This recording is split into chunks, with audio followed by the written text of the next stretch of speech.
Hello viewers, आज आप सभी के सामने एक बार दोबारा साइंस का एक नया टॉपिक लेके आए हैं। स्केलर एंड वेक्टर क्वांटिटीज, अदिश व सदिश राशियाँ। भौतिक राशियाँ दो प्रकार की होती है, अदिश व सदिश। Physical quantities can be categorize into different, number one scalar quantities और number two vector quantities. Number one हमारा scalar quantities, number two vector quantities. यानी कि फिजिकल क्वांटिटीज जो हमारी होती है वो दो कैटेगरी में बांट सकते हैं। नंबर वन हमारा scalar, number two vector. Scalar की क्या पहचान होती है? स्केलर क्वांटिटी थोड़ा सा इंग्लिश मीडियम के पढ़ने वालों को मैं बताऊंगा कि हिंदी भी आनी चाहिए, हिंदी वाले को थोड़ा इंग्लिश आनी चाहिए। इससे हमें कुछ शब्दों को समझने में बहुत ही ज्यादा मदद मिल जाती है। जैसे स्केलर से हमें कुछ भी इशारा नहीं मिल रहा, पर हिंदी में जब हम देखते हैं अदिश राशि, अदिश जिसके साथ दिशा नहीं हो, यानी कि बिना दिशा के, यहीं से ही हमारी डेफिनेशन निकल के आ जाती है।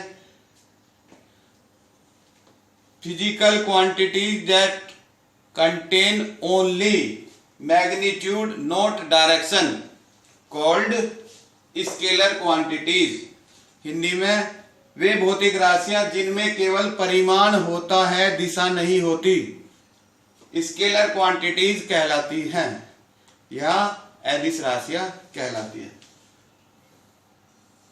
तो यहां मैं लिख देता हूं ओनली मैग्नीट्यूड,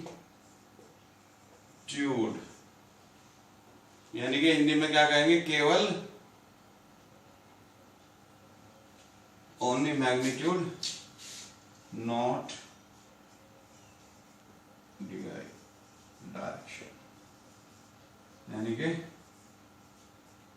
केवल परिमाण,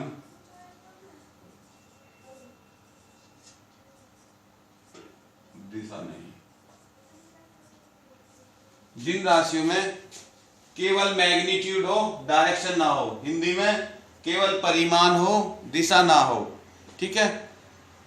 physical quantity contain only magnitude not direction, contain only magnitude called scalar quantities. वे भौतिक राशियां जिनमें केवल परिमाण होता है अदिश राशि कहलाती है।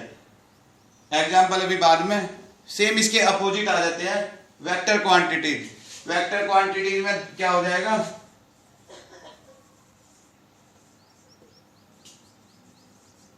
Magnitude plus direction both. इसमें क्या होगा? मैग्नीट्यूड के साथ साथ डायरेक्शन भी होगी। तो इस टाइप की फिजिकल क्वांटिटीज क्या कहलाएंगी? Vector quantities. The quantities that contain magnitude and direction both called vector quantities. ये हमारी हो जाएगी इंग्लिश में एक आसान सी डेफिनेशन। हिंदी मीडियम के लिए सदिश राशि, यानी कि जिसके साथ दिशा भी हो, वे भौतिक राशियां जिनमें परिमाण व दिशा दोनों होती है, सदिश राशियां कहलाती हैं। ठीक है जी। तो यहां लिख देता हूं परिमाण प्लस दिशा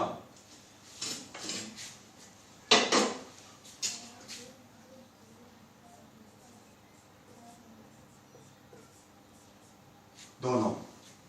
तो बच्चों ये बिल्कुल डेफिनेशन मेरे हिसाब से यहां पे आपको क्लियर हो जानी चाहिए। स्केलर में केवल परिमाण होता है, दिशा का कोई जिक्र नहीं होता, ओनली मैग्नीट्यूड।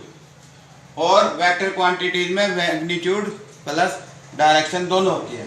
अब बात आती है दोनों के एग्जाम्पल की। एग्जाम्पल मैं थोड़े बता दूं।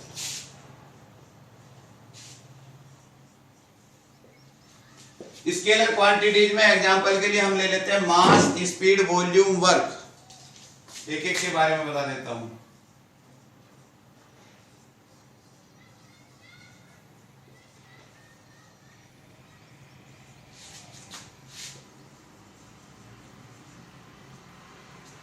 मास, speed, volume, work, time, power, energy.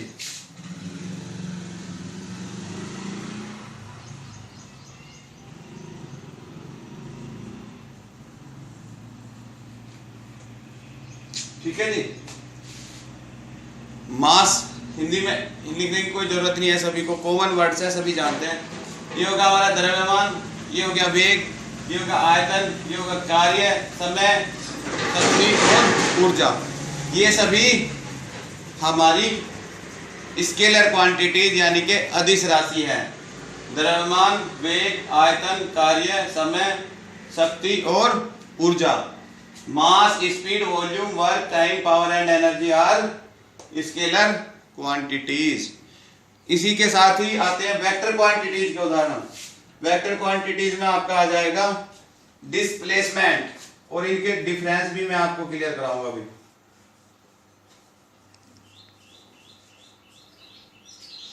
Displacement, velocity,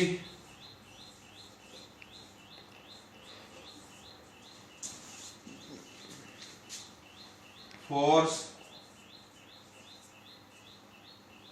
momentum,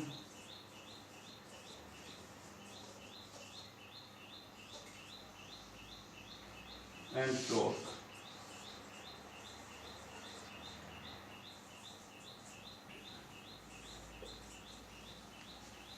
ठीक है बच्चों, दोबारा से एक बार बता देता हूं सारा। ऊपर स्केलर क्वांटिटीज, इनमें केवल हमारा मैग्नीट्यूड होगा। वेक्टर क्वांटिटीज में मैग्नीट्यूड प्लस डायरेक्शन दोनों होंगे, यानी कि परिमाण और दिशा दोनों है तो वेक्टर, केवल परिमाण है तो स्केलर क्वांटिटीज।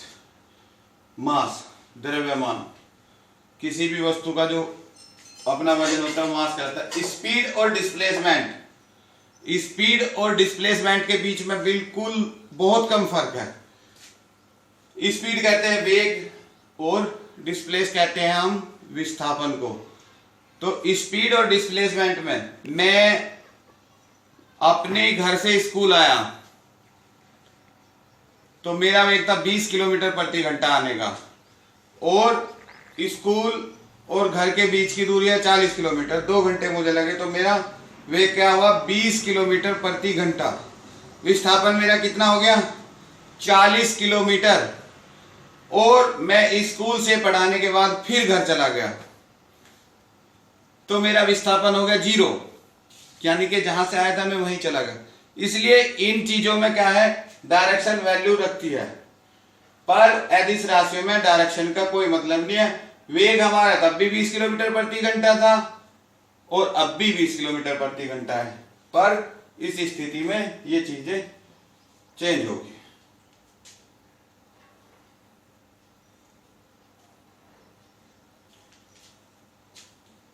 दूसरा एक है डिस्टेंस। आप पूरे दिन घूमे हो, 100 किलोमीटर घूमे हो, तो आपके द्वारा चली गई डिस्टेंस या दूरी कितनी होगी 100 किलोमीटर। पर शाम को लौट के आप सारे दिल्ली में घूम के अपने घर वापस आ जाते हो, तो आपसे कोई पूछे आपका डिस्प्लेसमेंट विस्थापन कितना हुआ 0। सारी दिल्ली घूम आए, 100 किलोमीटर आप चलाए, पर वेक्टर क्वांटिटीज की भाषा में आपका डिस्प्लेसमेंट 0। स्केलर क्वांटिटीज की बात में कहेंगे आपका चली गई डिस्टेंस 100 किलोमीटर। तो ये डिस्टेंस, डिस्प्लेसमेंट, स्पीड, वेलोसिटी से ये आपको बिल्कुल क्लियर हो गया होगा। जिनके साथ दिशा है, जिनमें डायरेक्शन कंटेन करती है, वो वेक्टर क्वांटिटीज है, और जिसमें डायरेक्शन नहीं है वो स्केलर क्वांटिटीज है। वीडियो के बाद में कुछ आसान से क्वेश्चन पूछूंगा, उससे आपको पता लग जाएगा कि हमारे कितनी समझ में आए हैं। सभी क्वेश्चन आपको एक बार करके देखने हैं, तो ठीक है। अभी स्केलर एंड वेक्टर क्वांटिटीज के आधार पर आपको जो वीडियो आपने देखी है उसके आधार पर आपको इन क्वेश्चन के आंसर देना है। जैसे कि पहले आप ही लोगों की ये चॉइस थी कि हमसे ये भी पूछा जाए कि वीडियो के बाद में हमसे उसका आधारित काम दिया जाए। तो पहला क्वेश्चन रहेगा, right the type of physical quantities. Hindi medium के लिए बता देता हूं, फिजिकल क्वांटिटीज भौतिक राशि कितने प्रकार की होती है ये आपको लिखना है। कि कितने प्रकार की होती है। नहीं समझ में आएगा सारे क्वेश्चन को, आप वीडियो को दोबारा देखेंगे एक बार दोबारा ध्यान से, आपकी अच्छी जानकारी होगी, आपको पता लग जाएगा। Right the main difference between scalar and vector quantities. Scalar और वेक्टर क्वांटिटीज के बीच में मेन डिफरेंस, मुख्य अंतर क्या है? अदिश व सदिश राशियों के मुख्य अंतर लिखो, यह आपको लिखना है इसमें। क्वेश्चन नंबर 3 भी आसान क्वेश्चन है। Pick out the scalar and vector quantity. 6 quantity 6 राशियों के नाम मैंने नीचे दिए हुए हैं, इनमें से आपको बताना है मास स्केलर क्वांटिटीज है या वेक्टर, फोर्स, स्पीड और similarly displacement, time and velocity. सभी को आप करके देखेंगे, एक तो आपकी पता लगेगा कि कितना हमें आया, दोबारा देखोगे तो आपको नॉलेज अच्छी होगी। ओके टाटा। नेक्स्ट उसमें आप ये लिख के दें कि किस टॉपिक पर आप वीडियो चाहते हैं, और यदि कोई क्वेश्चन नहीं होता है तो आप कमेंट बॉक्स में लिख कर दे सकते हैं, मैं आपकी जल्दी से जल्दी मदद करूंगा। लाइक शेयर सब्सक्राइब कर लें, आने वाली वीडियो को आपको जानकारी टाइमली मिल सके। Okay bye, wish you all the best.